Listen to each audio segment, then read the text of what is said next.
some of the things that I've seen, like just prior to a lot of the lockdown or legislation that occurred.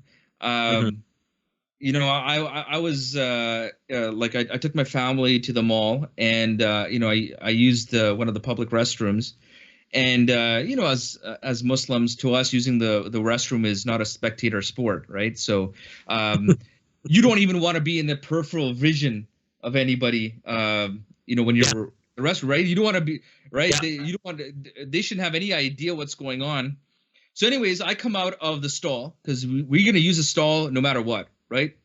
Number one, number two, doesn't matter. That's where we're gonna go. But I see a guy who's walking away. He just walked away from the urinal and literally just started walking out the door. I'm going straight to the sink to wash my hands, and this guy's just walking out the door. Not okay. Now I want you to think about this. What kind of threat to society is this? This guy is going to touch door handles. This guy is going to touch debit machines. This guy is going to touch the buttons on the Moneris button machine there. He's going to touch tables and chairs. Man, some of his the residue can be on change. And then you get that change. You get the bills and change is jingling around in your pockets. Right? Can I make a citizen's arrest on this guy? Like, what is my legal right? You understand what I'm saying?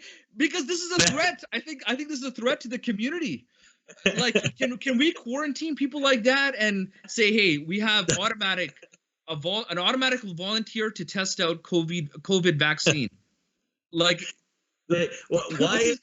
Why, Dr. Syed, why do all of our discussions end up at citizen's arrest? That's what I want to know. It's like, when can I make a citizen's arrest? But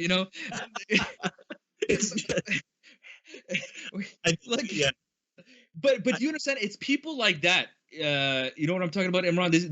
It's people like that.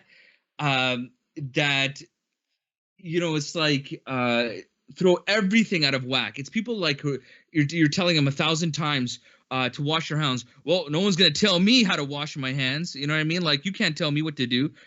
And so I think it's those few boneheaded people who cause, like, because of them, sometimes, you make the rule for the exception, and that harms the general society. Like in Islam, you never make the exception the rule. Right. So in Islam, we have like you would do something, say, out of darura, out of necessity, or there's certain legal terminology that this is an exception. This is the blanket rule. So, for example, Rasul would have a blanket rule, but then you would see certain exceptional circumstances where that rule would be lifted. Right. You know what I mean? So I feel in society, because of oftentimes extremes or like aberrant behavior, you can get rules that affect the masses because of that. You know what I mean? Do I feel that the New York police are providing enough protection, or do I have to have protection of my own? I look for protection from Allah.